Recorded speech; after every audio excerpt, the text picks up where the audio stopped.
Ladies and gentlemen, this week we are down the road from We Don't Give a Shit Boulevard. This is Controversy Corner. Today's topic, Hulk Hogan. Thank you. All Draven fans, please, especially you guy right there. One picking his nose, standing in front of the computer. Please, sit down, put your penis away. Thank you. Sorry, you're just too damn sexy with that beard, man. This is a very sensitive subject, I know, to a lot of you fucking idiots. But Hogan is a piece of shit. And, like I said, tell us how you really feel. The very first episode, we could not post because it was 20-some-odd minutes long. And it was actually about Hogan. And about another fucking has-been. Or, no, let me rephrase that. I never fucking was. Kevin Nash. My issue with both of these guys, first off with Hogan, he has no talent, he's a piece of shit. He talked a lot of garbage on a fellow wrestler who just passed away about 6 months ago. Probably, and well, in my book, and probably a lot of you people at home, they're in YouTube land, one of the greatest wrestlers to ever lace up a pair of boots, Macho Man Randy Savage. He took Macho Man Randy Savage's dirty laundry after the man passed away and threw it out for the world to see.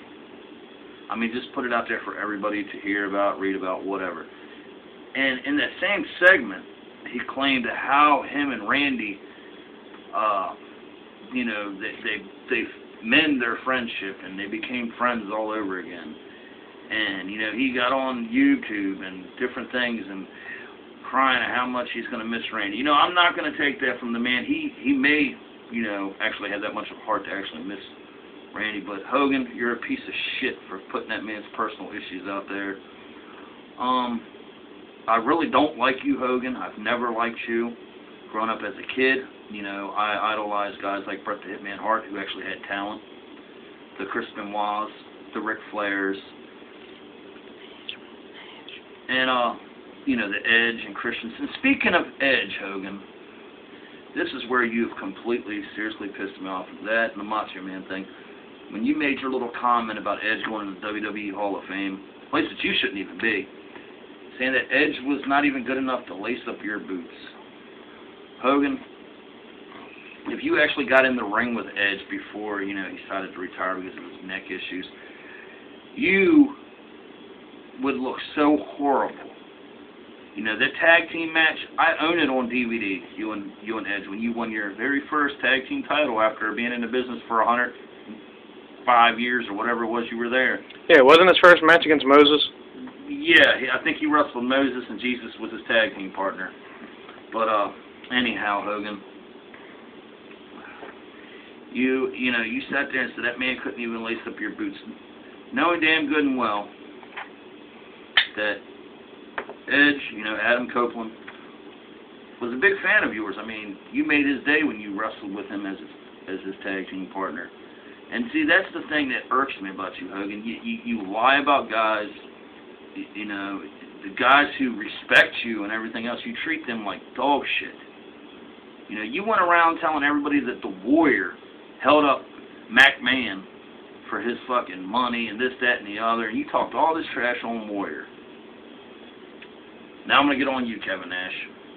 You're a piece of shit. You called out Warrior. You're doing this. You're doing that. Go home. You and Hogan, go home. Y'all share the gun. Pull it out of the fucking drawer that Hogan talked about in the book and blow your fucking brains out. Pack your bags and go back to fucking Miami. Okay. Now I'm going to get on a very sensitive subject. Last night, raiding Facebook, we, RWA, wrestling company in Pennsylvania, lost one of the wrestlers last night.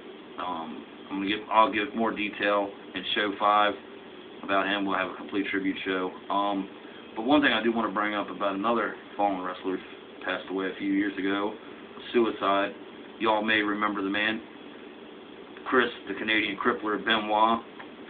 Yeah, the same man who murdered his wife, murdered his son. Allegedly. Yeah.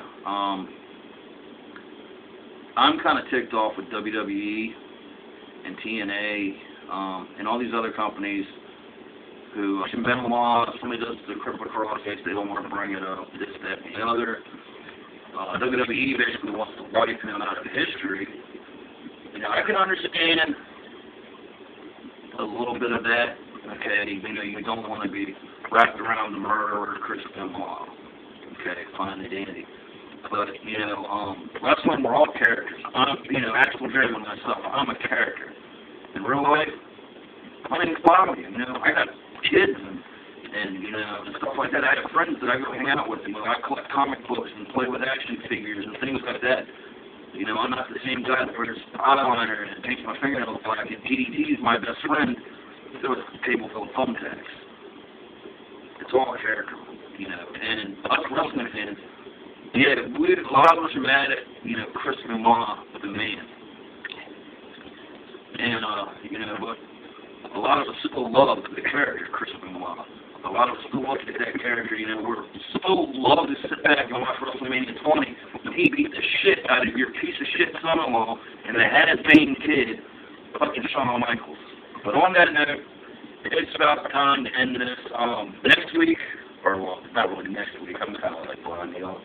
But episode 30, there will be a special host, my good friend and yours, and Mr. Insane himself, Izzy motherfucking Insane. So thank you, and go fuck yourself. You've watched Controversy Corner this week, brought to you by 10 Packs. They damned what the Beavers and God could not.